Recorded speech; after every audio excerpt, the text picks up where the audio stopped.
Saturday সকালবেলা উঠে planning সেরকম কিছু ছিল না। ঘুম থেকে উঠেই মোটামুটি এখন রোজ নামচা যেটা হয়ে গিয়েছে এই পুচকুগুলোকে দেখতে যাওয়া।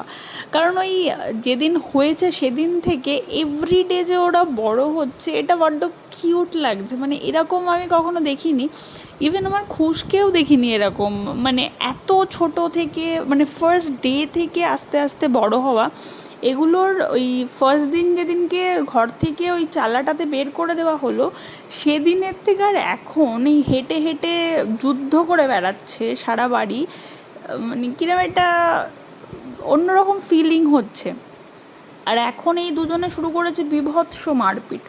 যখনই এদেরকে দেখতে যাওয়া হয় না কেন তখনই দেখি দুজনে উদম মারছে। আর এই যে যে প্রথমে মারা শুরু করেছে, মানে যে দাঁড়িয়ে আছে, উনি হচ্ছে বিশাল বড় ফাইটার। মানে উনি এই আরেকজনাকে এত মারে সারাদিন। প্রথম কথা এই শুয়ে থাকলে মারে। সেকেন্ড অফ অল ওর মা এলে যখন ওর মায়ের কাছে যায় খেতে, তখনও সেম যুদ্ধ। কারণ কি, ওর পজিশনটা এর চাই, এর পজিশনটা তার চাই, করে শুরু হয় তুমুল যুদ্ধ। দেন যথারীতি তাড়াতাড়ি কাজ হয়ে গিয়েছিল। কাকাও বলল বেরোচ্ছি, তো সেম ট্রেনে আমিও বেরিয়ে গেলাম। আমি যাচ্ছিলাম কাকার ওখানে, বোন একা ছিল তো ওকে নিয়ে দাদাভাইয়ের ওখানে যেতে হবে। বলা যায় সারপ্রাইজ দিতেই চলে গিয়েছিলাম। কারণ ও জানতো না যে আমি সানডে যাব না স্যাটারডে যাব। তো স্যাটারডে তাড়াতাড়ি কাজ হয়ে গেল, আর কাকাও যাচ্ছিল পুরী। তো একসাথে বললাম যে ঠিক আছে চলো বেরিয়ে যাই। তো ওই আর কি সারপ্রাইজ দিতে চলে গিয়েছিলাম। না ফোন করেই গিয়েছিলাম, ও টেক্সট করেছিল যদিও জানার জন্য যে কখন আসছো, কবে আসছো। তো আমি ওরকম এক্স্যাক্টলি কিছু বলিনি, বলেছি হ্যাঁ যেতে পারি। তো দেন ভিড় ট্রেনেই উঠলাম। স্যাটারডে বলে কথা, ভিড় তো হবেই বিকেলের ট্রেনে। কিন্তু বাই দ্য টাইম যখন হাওড়া পৌঁছানোর আগে অবধি ফাঁকা হয়ে গিয়েছিল ট্রেন পুরো। আর মেঘলা ওয়েদার, বাইরে বৃষ্টি হচ্ছে। কীরকম একটা যেন মনে হচ্ছে সবাই এরকম একটা ভাব যে ঘুমোই আর কি। ট্রেনে ঘুমোতে ঘুমোতেই যাচ্ছে মোস্টলি, যতজনে যাচ্ছিল তাদের মোস্টলি ঘুমোতে ঘুমোতেই যাচ্ছিল। তো ফাইনালি বৃষ্টি বাদল টপকে পৌঁছালাম। আমি অ্যাকচুয়ালি ওদের বাড়ির নিচে দাঁড়িয়ে ওকে ফোন করে বললাম যে হ্যাঁ আমি এসে গেছি। তো গিয়ে আমিও শকড হয়ে গিয়েছিলাম যে বাড়িতে কেউ নেই, স্টিল এত কিছু অ্যারেঞ্জমেন্ট করা রয়েছে। দেন আমাদের শুরু হচ্ছিল অর্ডারের পালা, যে কী খাবো সেটা অর্ডার করতে হবে। যদিও বাড়িতে সব কিছু ছিল রান্না করে দেওয়া, কিন্তু ওই যে আমাদের তো তাতে সন্তুষ্টি হয় না। অলমোস্ট 10টা বাজতে যাচ্ছে। তো তখন আমরা ওই ধুম মিউজিকের গান শুনতে শুনতে এরকম একটা নস্টালজিয়া আর কি। ধুম মিউজিক তো নয়, অ্যাকচুয়ালি ইউটিউবে শুনছিলাম এই গানগুলো। আমরা ছোটোবেলাতে সঙ্গীত বাংলা ধুম মিউজিকে শুনতাম।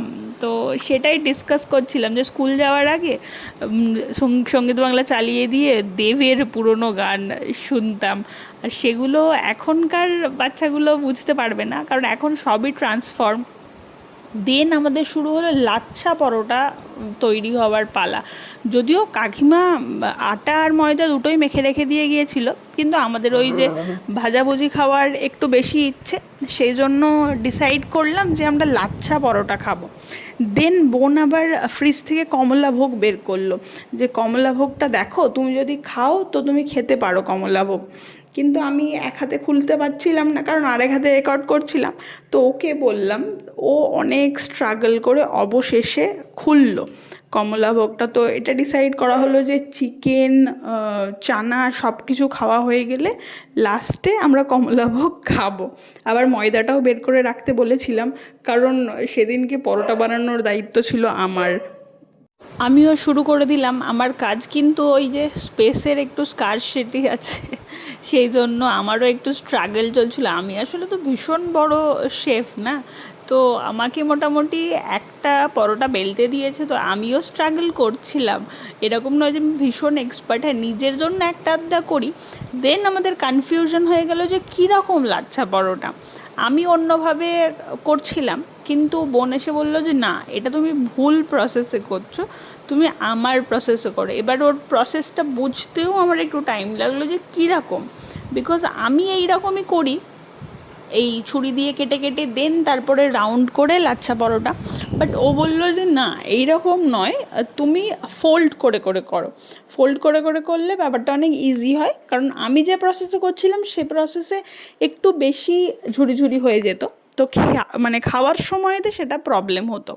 সেই জন্য যথারীতি ওর ইনস্ট্রাকশানই আমি ফলো করছিলাম যে ঠিক আছে এই রকম করেই হবে। তো জানি না লাস্ট অবধি মানে কী হবে সেটা কোনো আইডিয়া ছিল না। আমি আমার যথাসাধ্য চেষ্টা করছিলাম, বিকজ আমি তো ভীষণ বড় মাস্টার শেফ। তো আমি ওকে বলেই রেখেছিলাম যে দেখ যাই হোক তুই খেয়ে নিস, তোর লাচ্ছা পরোটার মতো হচ্ছে কি না হচ্ছে সেটা নিয়ে আমাকে কিন্তু ক্রিটিক্স হয়ে যাস না আমার এই ট্যালেন্টের উপরে, তুই খেয়ে নিস।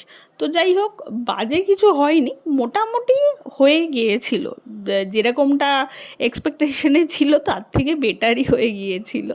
তো পরোটা খেতে অ্যাকচুয়ালি আমারও ভীষণ ভালো লাগে, কিন্তু এখন বাড়িতে সবারই একটুখানি শরীর টরীর খারাপের জন্য হয় না অতটা বেশি করা। দেন বোনও ভিডিও কলে ছিল, কারণ আমাদের তো গসিপ শেষ হয় না, সারা রাত্রি থাকলে ওটাও হয়তো অনেক বেটার হয়।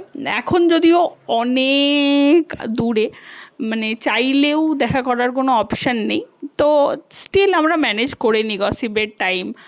দেন আমরা চানা আর চিকেনটাও গরম করছিলাম, তারপর ডিসাইড করা হলো 11:15 বাজে, ডিসাইড করা হলো যে একটু গান চালাবো। আর বোন অন করতে পারছিল না কম্পিউটারটা। হয় অনেক মানে অনেকেরই ল্যাপটপে যারা অনেক বেশি প্রফিশিয়েন্ট হয় তারা ডেস্কটপে একটু প্রবলেম হয়।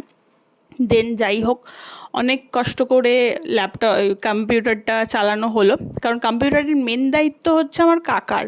তো কাকা ছাড়া কেউ ইউজ করে না ডেস্কটপ, আর এরা ল্যাপটপ রয়েছে শুধু শুধু কেন ডেস্কটপ ইউজ করবে। দেন ফাইনালি আমাদের গানটাও চললো, আর গানের সাথে সাথে আমি আবার রেডি করে নিয়ে এসেছিলাম, কারণ আমার ভীষণ খিদে পেয়ে গিয়েছিলো। সব কিছু রেডি ছিল, তো আমি ওকে বললাম যে নিয়ে গানটা চালা, গান শুনতে শুনতে আমরা ডিনারটা করব।